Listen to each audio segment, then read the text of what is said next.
Las 7 de la mañana. De la noche al día, Estíbaliz Pérez. Buenos días, es viernes 31 de enero. Saludamos a los que a partir de ahora nos siguen a través de la televisión canaria. Llegó, vio y enmudeció Víctor de Aldama, presunto comisionista y cabecilla del caso Koldo. Se acogió a su derecho a no declarar en la comisión que investiga en el Parlamento de Canarias la compra de material sanitario durante la pandemia. Me voy a acoger a mi derecho de no declarar.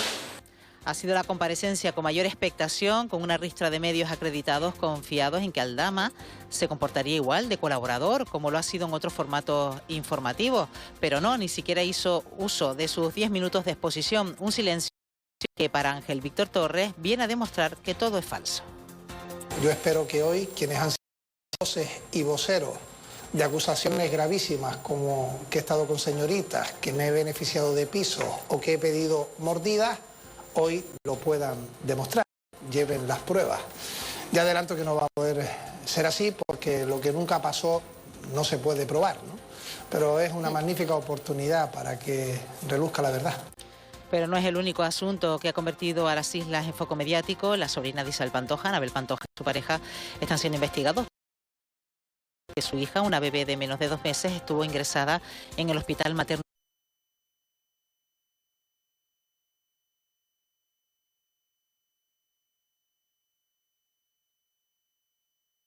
Nos encanta y cosa que apoyamos. Los médicos pasan el parte debido bueno, pues existe esto, lo vamos a pasar porque es un protocolo rutinario de una bebé de 40 días y demás.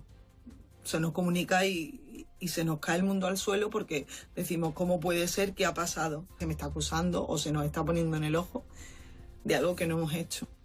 Y sí, han pasado 5 años del primer caso de COVID en España. Fue en La Gomera. ¿Quién iba a decir que este virus iba a paralizar al mundo y que si hoy miramos atrás parece un sueño? Un sueño en el que nos sentimos muy vulnerables. 120.000 personas murieron en España.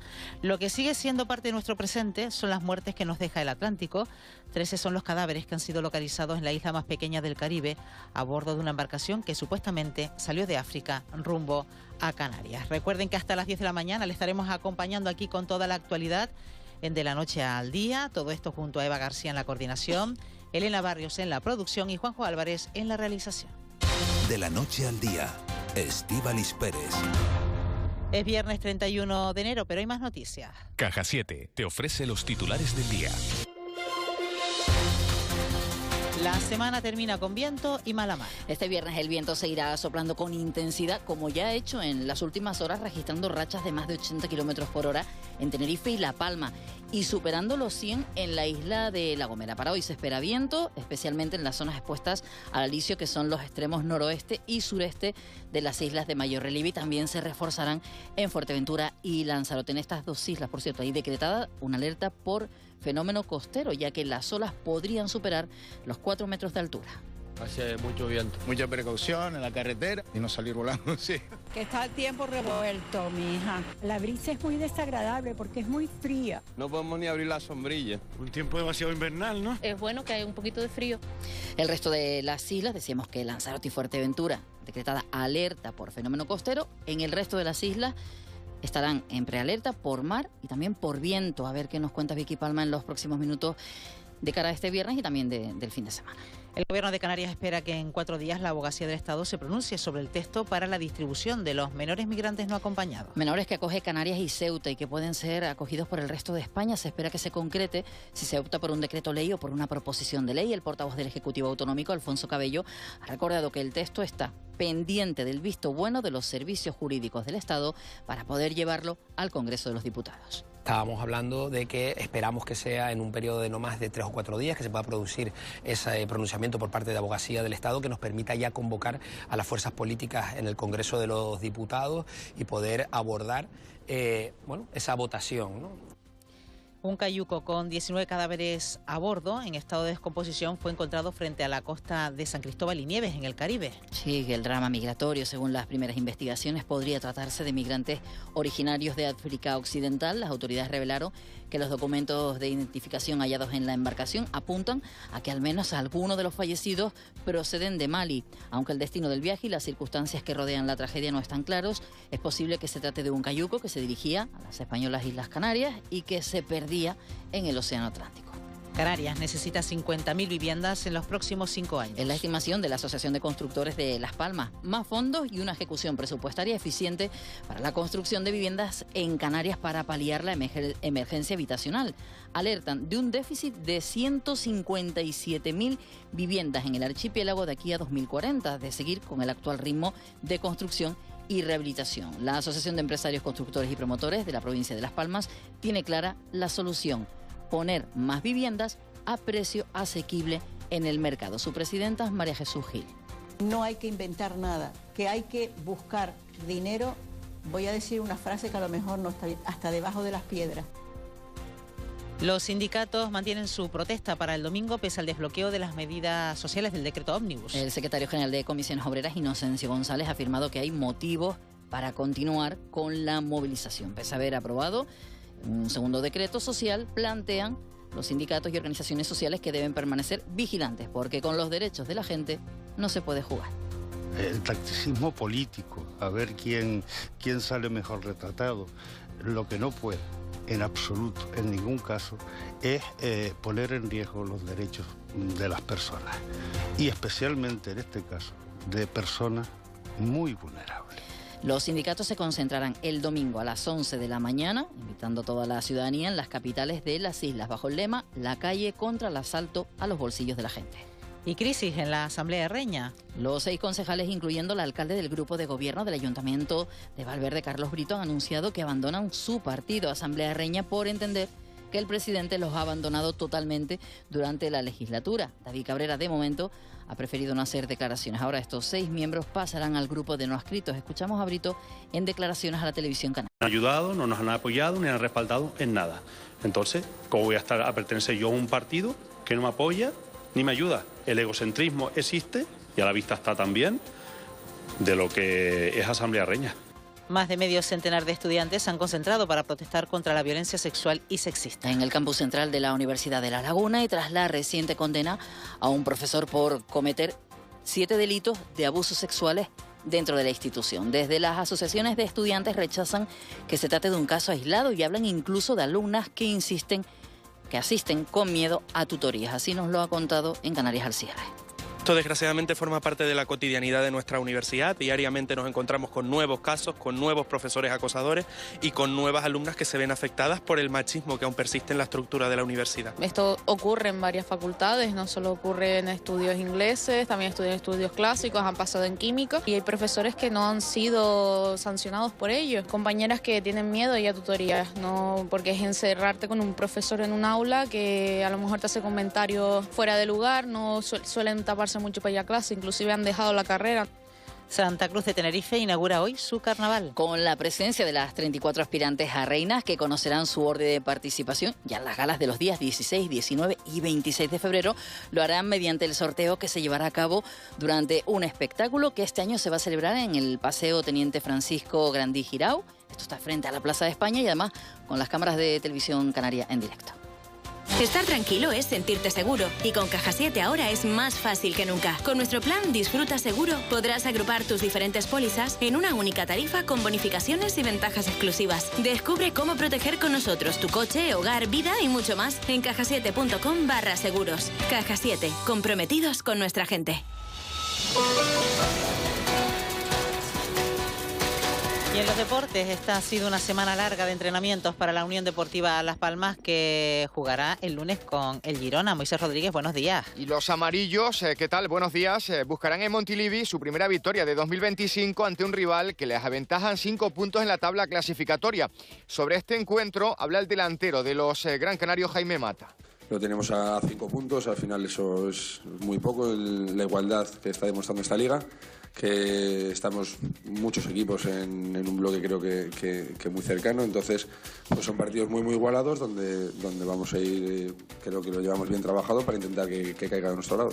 En el Club Deportivo Tenerife, tras el palo que supuso el empate del miércoles ante el Deportivo de La Coruña, los blanquiazules ya se centran en su partido del domingo ante el Albacete, de nuevo en el Rodríguez López y de nuevo una oportunidad para recortar los 11 puntos que les separan de la permanencia. Además, en tercera división, hoy arranca la 20ª jornada con los encuentros Busanada Marino, Panadería Pulido San Mateo Estrella y Tamaraceite Unión Viera, todos a partir de las 9 de la noche. Baloncesto, el Dreamland Gran Canaria visita mañana al colista del ACB, al Leima Coruña, un encuentro en donde podría debutar el último fichaje del conjunto claretiano, el base Siga Samar. Siempre doy mi máximo, creo que con eso en todos los lados donde estaba es mi identidad y voy a seguir dándolo. Y el Santiago Martín va a registrar un nuevo lleno este domingo con la visita del Breogán de Lugo para medirse al Canarias. El choque es a las 12 del mediodía. Y hoy, recuerden, tenemos cita con el Spar Gran Canaria, que se mide a partir de las 7 de la tarde en La Paterna al Jairis, en una nueva jornada de la Liga Femenina Andesa, la última antes del parón por la ventana de selecciones.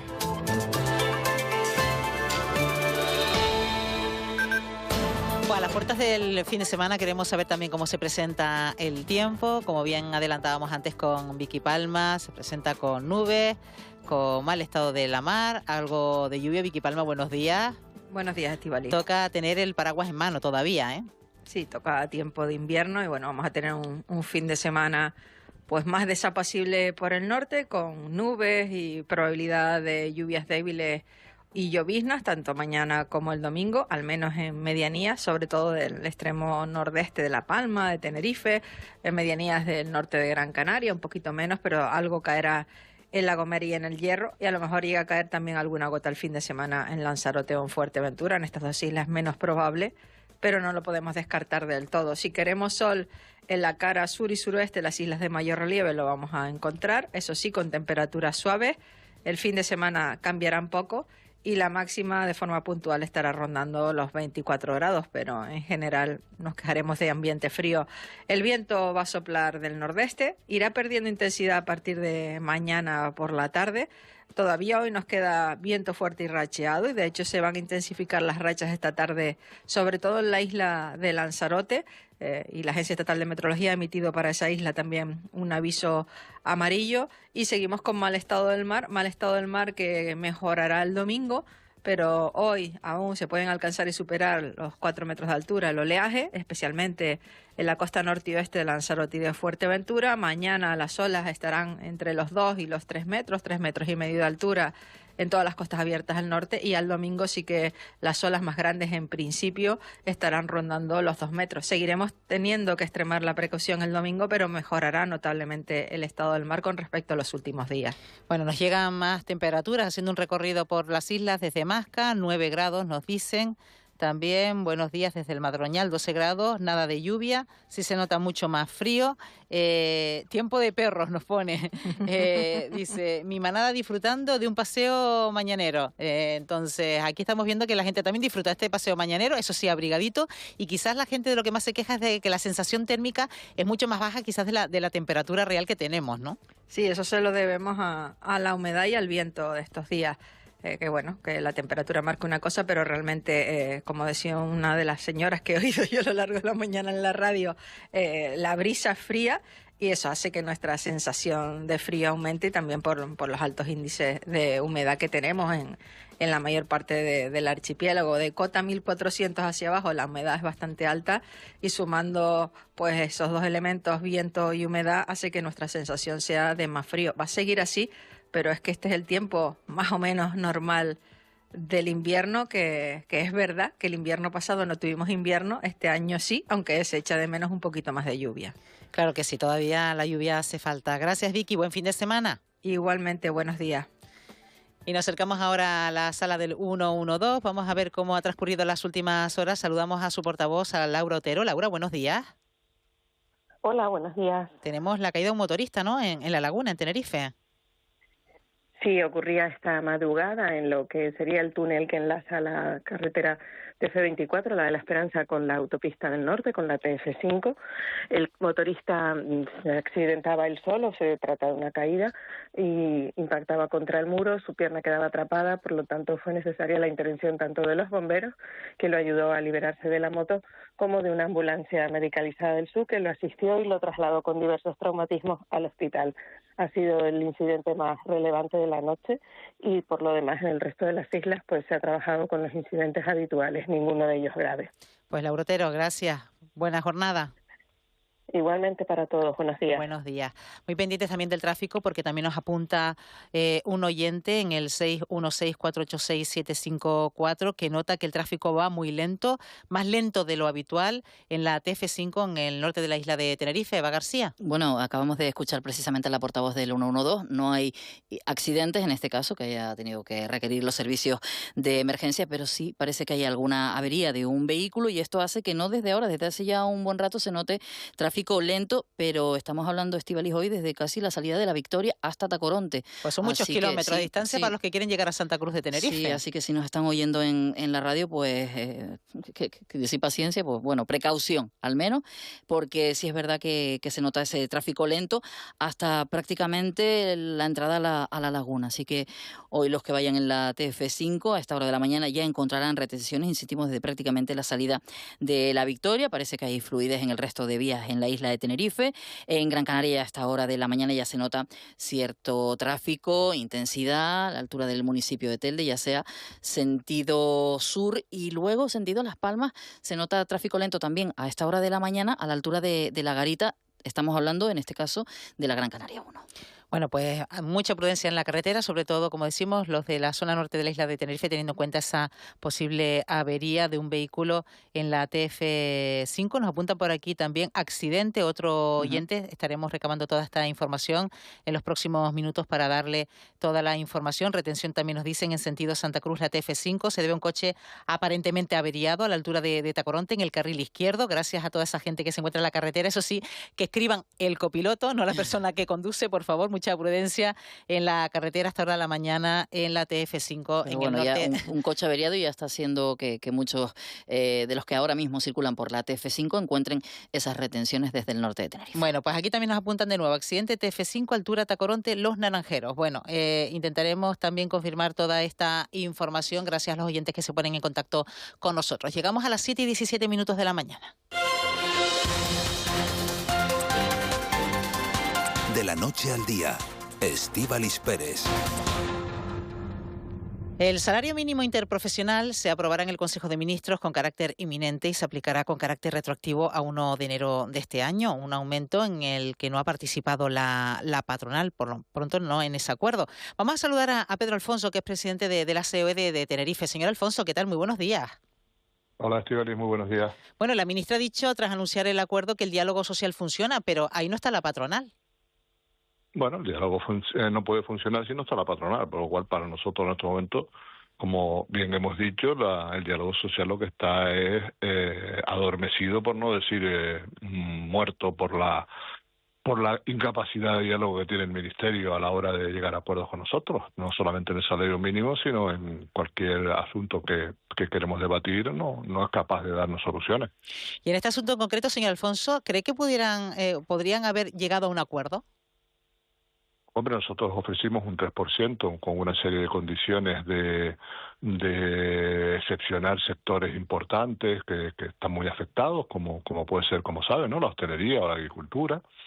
En el resto de sectores prácticamente el salario mínimo es una referencia, pero en todas estas empresas donde el salario mínimo es la referencia de del salario del resto de los puestos del resto de los trabajadores, pues lo que hace es que hace un incremento muy grande, no solamente del propio puesto del salario mínimo, sino con todos los demás que están por encima, por lo cual estamos ante un problema mucho más importante que simplemente que vayamos a una estadística de que el 60 o 40 o el 80% del salario medio sea el salario mínimo en España. Yo creo que el problema no va por ahí.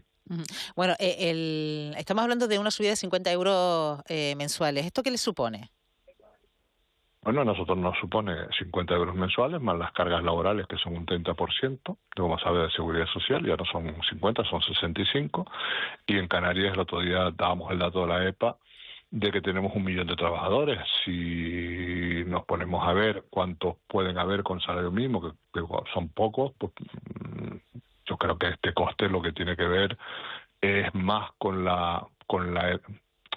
perdón el término, digamos, técnico, ¿no? La falta de elasticidad que tiene el propio mercado en estos momentos, que no admite subida de precios, y entonces tiene que ir con cargo a los resultados empresariales, y algunas empresas pues se pueden ver viables, su viabilidad, digamos, mal apuntalada. Nosotros la línea que buscamos es la de la productividad, es decir, nosotros no nos negamos, ya lo decía el presidente del gobierno, que como usted habrá escuchado, ha cambiado de criterio y ya plantea que los incrementos salariales tienen que venir de la mano de la productividad, y ese es en el espacio que nosotros nos venimos moviendo ya desde hace muchos años. Lo que queremos que se incorporen tanto los representantes de los trabajadores como las propias administraciones públicas. Bueno, está claro que la fijación del salario mínimo interprofesional es lo que le corresponde al gobierno, pero sí es verdad que la patronal ha dicho que el ministerio, la ministra se ha equivocado al no dejar que los empresarios y los sindicatos negocien este tema por su cuenta.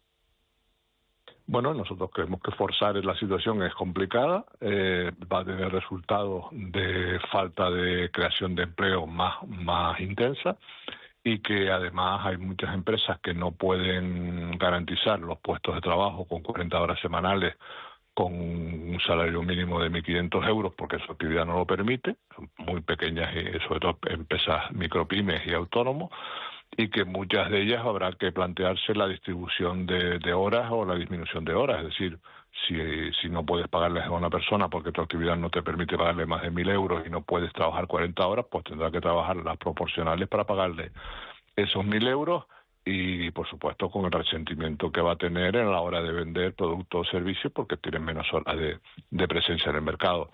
No es una situación que es fácil de asumir. Como siempre tenemos que cargar con la decisión que tenga que tomar no la ministra sino el gobierno, y las consecuencias las pagaremos todos, como siempre. Bueno, los sindicatos advierten del modo de actuar de las empresas, diciendo que hay muchas empresas que aunque se suba el salario mínimo interprofesional, luego los salarios van acompañados de pluses y complementos, y entonces las empresas lo que hacen es absorber esos pluses o complementos, lo que sube el SMI, con lo cual en el neto se queda igual el empleado. ¿Esto cómo se resolvería? Con diálogo, ¿no? No imponiendo subidas. ¿Y ese es el modo de actuar de las empresas? ¿Ese es el modo de actuar de la empresa a la hora de adaptar el salario mínimo interprofesional? ¿Aprovechando igual los complementos y los pluses? No, pero vamos a ver. El problema no es ese. El problema es que hay una serie de situaciones, como las horas extras, los complementos. Por ejemplo, ¿por qué nosotros tenemos que pagarle un complemento de transporte a una persona que, por ejemplo, trabaja un día menos a la semana? Si no va a trabajar, no tienes que pagarle complemento de transporte, ¿no? Todas esas cosas se pueden hablar en el diálogo. Todas esas cosas se pueden hablar entre los sindicatos y las empresas, y los representantes de los trabajadores con los representantes de las empresas. Pero cuando tú impones que la única solución para mejorar el poder adquisitivo de las familias y la responsabilidad social es subir un 3 o un 4 o 50 euros, es un error. Las relaciones laborales son mucho más que los salarios, y cuando el sindicato se sienta a hablar con nosotros para negociar los convenios colectivos, el salario es solo una parte de lo que discutimos, y muchas veces las discusiones van en otras líneas. Hay líneas de productividad, o sea, ¿por qué yo no puedo tener una bolsa de horas extras que pueda trabajar con mis empleados, en la cual por motivos de la producción se le acumulen 4, 5, 10 horas más de trabajo y que yo pueda compensarlos con días libres porque tengo que pagarlos, porque tengo que cargar con una situación que no es nada productiva y no es nada adecuada ni para mantener los puestos de trabajo ni para el propio trabajador? Son cosas que siempre han estado en el ámbito del diálogo, pero claro, si te cargas el diálogo, todo eso se resiente, pero no es porque nosotros no queramos, sino porque cuando planteamos cosas, pues tampoco nos dan respuesta. Bueno, y hablemos también de la reducción de la jornada laboral, que también trae de cabeza a la patronal. La patronal sigue señalando, insistiendo en que se debe dejar en manos de la negociación colectiva. Claro, es que ya lo que nos faltaba es que tenemos un derecho constitucional al diálogo social claramente marcado como le digo, en la Constitución, y que alguien intente imponerlo quitándonos y vulnerándonos un derecho constitucional. Ya le hemos advertido, y fue una seria advertencia por parte del señor Garamendi a la ministra de Trabajo, de que si iba por esa línea nosotros discutiríamos ese tema si no hay mesa de diálogo en el Tribunal Constitucional. No vamos a ceder ninguno de nuestros derechos, como tampoco pretendemos eliminar ningún derecho de ninguna persona. Y el derecho a dialogar no nos lo da un gobierno, nos lo da la Constitución. Y esto se tendría que pactar, la reducción de la jornada convenio a convenio, por sector, en función del territorio, del lugar en el que se encuentre. Sí, nosotros creemos que el espacio natural para solucionar este problema es los convenios colectivos. Hay muchas empresas que ya han asumido esta reducción de jornadas porque pueden hacerlo, pero en otras genera un daño estructural impresionante. O sea, fíjese usted que no es lo mismo una empresa que tenga que reducir jornada con 2 empleados a otra que tenga 200. Pero incluso en la de 200, las rotaciones, los turnos, etcétera, tienes que volver a hacerlos absolutamente todos. Generas un problema estructural en las empresas. Entonces, todo eso se puede hablar, se puede dialogar, se puede temporalizar, siempre que empecemos con la palabra diálogo. Si lo que empezamos a decir, yo tengo un derecho, pues nosotros tenemos otro. Entonces, con eso no llegamos a avanzar nunca, ¿no? Creo que aquí lo importante es ponernos metas, ponernos plazos, ponernos soluciones y caminar. E insisto, el problema laboral no se ciñe a solamente reivindicar derechos o a una situación, digamos, de garantizar una serie de ingresos que no son productivos. Para nosotros el diálogo es mantener la empresa viva junto con mantener empleos estables y de calidad. Esa es la balanza. ¿Y cuánto influiría, por ejemplo, la reducción de la jornada laboral en la tasa de absentismo, señor Alfonso? Pues mira, seguramente nosotros estamos muy cansados ya del tema del absentismo, pero mira, ahora mismo del 7% más o menos que hay de absentismo, casi 2 puntos son de absentismo no justificado. Y nosotros vamos a abrir un canal de denuncias para que las empresas puedan denunciar a aquellas bajas que sepan, intuyan o crean que son fraudulentas, y que vamos a trasladarlas al Servicio Canario de Salud, vamos a trasladarlas al INSS, vamos a trasladarlas a la Inspección de Trabajo para que actúen. Y si no tienen recursos, pues que el gobierno decida si su prioridad es luchar contra este sobrecoste que tiene el absentismo laboral en Canarias de 5.000 millones de euros al año, 2.400 o algo así para las empresas y 2.600 para el sistema público, y que con eso, que es un 8% prácticamente del PIB de Canarias, podamos buscar otras soluciones y buscamos otros problemas. Fíjese usted que en los últimos datos el mayor gasto que tiene la Seguridad Social es las pensiones, como todo el mundo sabe, pero el segundo es el absentismo y las bajas. Ahí estamos jugándonos. Ya la IREF hizo un informe hace una semana al gobierno diciéndole: se le está usted yendo el déficit por aquí, busque soluciones. Y las soluciones no vienen por cobrar más dinero para cubrir ese gasto. La solución viene por controlar más eficientemente las bajas, reducir las listas de espera o ser más eficiente. Por supuesto, salvaguardando siempre la salud de las personas, que eso no discute nadie. Estamos hablando de aquellas bajas que se pueden reducir o que se pueden eliminar porque no son digamos, justificadas adecuadamente.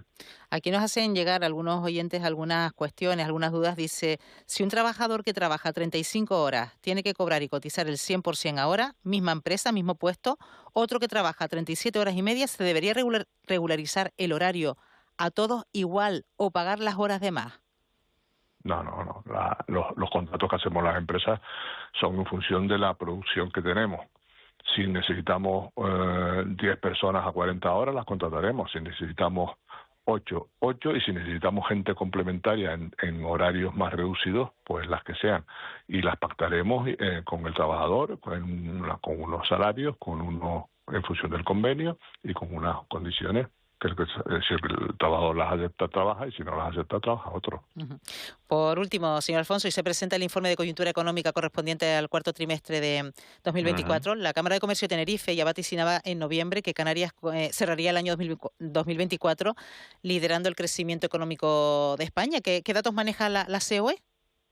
Similares. Bueno, nosotros venimos en los informes que hacemos cada trimestre en una situación, digamos, de que el crecimiento está en niveles muy importantes, por encima del 3%, pero que se basa todo en la alta ocupación y el alto gasto turístico, y nosotros lo que entendemos también que nos estamos dejando dormir para buscar soluciones de cara a potenciar otros sectores que podrían dar más empleo y más riqueza. Pedro Alfonso, presidente de la COE Tenerife, gracias por acompañarnos esta mañana de La Noche al Día. Buenos días. Un placer, un abrazo para todos. 7:30 de la mañana. De La Noche al Día, Estíbaliz Pérez. Un problema como una casa, así de literal es el problema que tienen los jóvenes para poder acceder a una vivienda. El Consejo de la Juventud de España ha publicado un informe que da cuenta de este problema y vamos a desglosar esos datos. Eva, cuéntanos. Problema como una casa es el nombre del informe, podríamos decir la casa es el problema, porque la casa es lo que está lastrando la economía de los más jóvenes. Se habla de que el 34,5% de ellos ingresan en torno a 1.000 euros y esto supone que el 30% de los jóvenes necesiten apoyo familiar para pagar su vivienda que debe ser compartida. El 42% comparte con 2 o 3 personas y para ello invierten unos 466 euros, que si no los tienen que ser los padres, las familias, quienes deben ayudarle. Eso de alquiler, ya de comprar ya ni hablamos.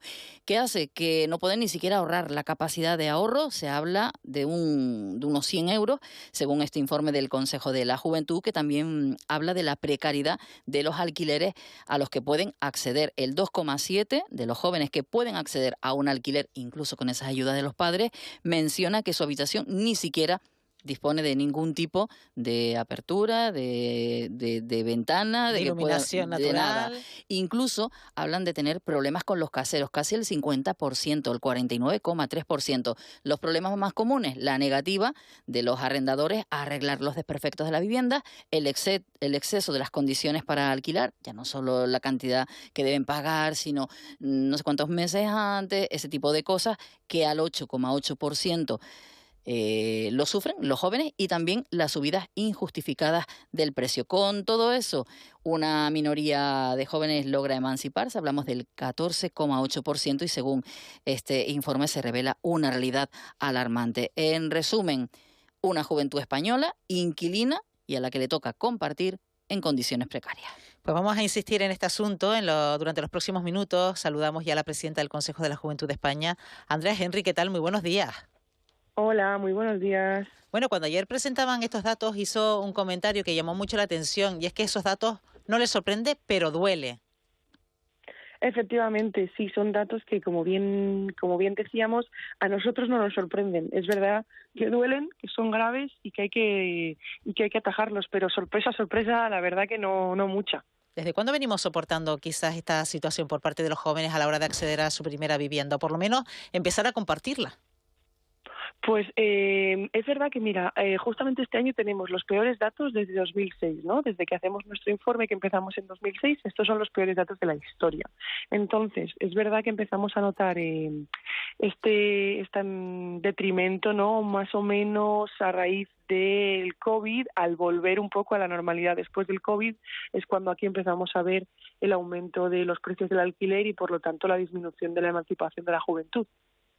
El caso es que entre los jóvenes que han logrado emanciparse, luego estamos viendo, según todos estos datos, que lo hacen en condiciones precarias. Eso es. Actualmente emanciparse ya no quiere decir, ay, por fin he conseguido emanciparme, estoy libre, ¿no?, de peligro. No, solo el 14,8 se emancipa, y ese 14,8 que lo hace en condiciones, pues efectivamente muy precarias, ¿no? Compartiendo con 3 o 4 personas en su mayoría, dedicando más del 40-45% de su salario a esa habitación, en habitaciones que no siempre tienen las mejores condiciones de habitabilidad, etcétera. Estamos hablando de una encuesta que han realizado a unos 1.500 jóvenes y estamos aquí destacando algunos datos como que la mitad de los emancipados vive con su pareja, un 17,8% con amigos, un 15,1% con familiares y un 12% con desconocidos. También esto tiene que ser duro, convivir con desconocidos, pero es que la necesidad les lleva a ello. Efectivamente, aquí hablamos mucho de cómo esta realidad, ¿no?, de precariedad afecta al bienestar también de la gente que compartimos piso, porque, bueno, hay gente que estará bien, hay gente que habrá decidido voluntariamente compartir piso, que incluso compartirá piso con amigos suyos, y será una bonita época, no quiere decir que todo sea malo, pero también hay gente que no, que lo hace forzada porque no tiene otra manera de hacerlo. Y al final eso afecta a nuestro bienestar y al sentir que no tenemos control, ¿no?, sobre nuestra vida, y que algo tan básico como es una vivienda, pues no tenemos control sobre ello. Y lo que llama la atención es las condiciones de las viviendas. Usted lo ha mencionado también por encima, pero vamos, los jóvenes están dispuestos a vivir en cualquier lugar con tal de estar cerca de su centro de estudios, de su centro de trabajo, o incluso vivir ya quizás fuera del hogar materno y paterno, ¿no? Claro, aquí hay esta idea de que la gente joven, claro, es que como queremos vivir en las grandes ciudades, pues cómo no vamos a tener que pagar mucho dinero por alquiler, y eso no es verdad. La gente joven quiere vivir donde trabaja, donde estudia, o si pudiera, de donde es, ¿no? Muchas veces nos vemos forzadas a irnos a otras ciudades, capitales de provincia, porque ahí es donde están los únicos estudios que queremos hacer, o porque ahí es donde están las oportunidades laborales, y entonces nos obliga a movernos y por lo tanto nos obliga a independizarnos en una ciudad diferente a la nuestra. Pero bueno, tanto la gente joven que tiene que irse a otra ciudad como la gente joven que quiere emanciparse en su ciudad, ambas la tienen complicada porque los precios del alquiler y esta situación ya es generalizada, no es solo algo que ocurre a las grandes ciudades. Esto da cuenta también de los salarios, de lo que pueden cobrar estos jóvenes a la hora de acceder a una vivienda, porque el salario les da para lo que da y bueno, se tienen que conformar quizás con esas condiciones y esa calidad de viviendas a las que tienen que acceder, ¿no? Claro, efectivamente, es un problema también de poder adquisitivo, de que nuestros salarios no crecen al ritmo que lo crecen los alquileres, y entonces, claro, si los alquileres crecen cada vez más y el salario sube, pero muy poco, no podemos pagar esos alquileres. Estamos hablando también del esfuerzo económico que tienen que asumir los jóvenes para pagar una vivienda. Dice que es mayor en las ciudades como Madrid o Barcelona, donde cerca del 70% de los jóvenes pagan más de 700 euros mensuales. Esto es una barbaridad quizás para los salarios precarios que cobran estos jóvenes, pero ¿tienen datos de la situación aquí en Canarias? Pues mira, ahora mismo no tenemos datos todavía porque estamos trabajando en los próximos 2 meses en la presentación de las separatas autonómicas, de la parte autonómica de nuestro Observatorio de Emancipación, y será el Consejo de la Juventud de Canarias quien se encargará de ello, y además este dato únicamente recoge datos estatales, pero sí que como adelantos sí que podemos observar o sí que podemos ver que efectivamente, como bien decías, Madrid, Barcelona, Valencia, Sevilla, Málaga, quizá son ciudades que tienen una realidad bastante, ¿no?, preocupante o mucho más grande, pero también estamos viendo cómo en ciudades o en lugares como las Islas Canarias, las Islas Baleares, ¿no?, que se vive del turismo, que también hay mucho trabajo de servicios, mucha precariedad, ¿no?, por parte de jóvenes que son quienes principalmente trabajan en estos servicios, ya se están encontrando problemáticas similares a las que se encontraban en estas grandes ciudades hace unos años, hace unos 3, 4, 5 años. Entonces, nosotros ya no decimos que no es un problema solo de las grandes ciudades y que no es un problema solo de Madrid, Valencia y Barcelona, es un problema que afecta a todas las comunidades autónomas. Y una cosa también que quiero destacar y que tiene quizás que ver con algunos atropellos legales que quizás de los que son víctimas, entre comillas, los jóvenes, y es pagar una comisión a alguna inmobiliaria para alquilar cuando después de la última reforma de la ley de vivienda debe correr cargo por parte del propietario.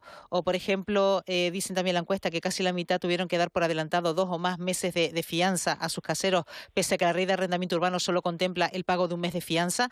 Con todos estos inconvenientes están encontrando los jóvenes también para acceder a la vivienda. Claro, al final hay mucha mucho aprovechamiento, no solo de los jóvenes, pero bueno, quizá especialmente de los jóvenes, ¿no? Pues que es las primeras veces igual que estamos alquilando, ¿no? Son nuestras primeras experiencias de contratos, de alquiler o lo que sea, y al final sí, se cobran muchos impuestos. Muchas tasas, ¿no? Muchas, pues estos pagos extra que efectivamente desde la aprobación de la última ley de vivienda ya no son legales, que se cobran en materia muchas veces de otras cosas, y luego pues efectivamente también tenemos el pago de la fianza, ¿no? O sea, cómo se va a emancipar una persona si aparte del precio del alto precio que paga por su vivienda, luego tiene que pagar 2 o 3 meses de fianza, tiene el aval, el tal, el cual, pascual. Entonces, efectivamente, al final esto lo que crea es el caldo de cultivo para que únicamente las personas jóvenes con una muy buena situación económica puedan hacerlo. El resto, esto todavía dificulta más. Pues Andrea Henry, presidenta del Consejo de la Juventud de España, gracias por atender la llamada de La Noche al Día de la Radio Pública Canaria. Buenos días. Gracias. Hasta luego. Buenos días. Y casi hasta ahora hacemos también una despedida a nuestros amigos que nos siguen a través de la televisión canaria. En breve se quedan con Buenos Días Canarias. Nosotros continuamos aquí en De la Noche al Día.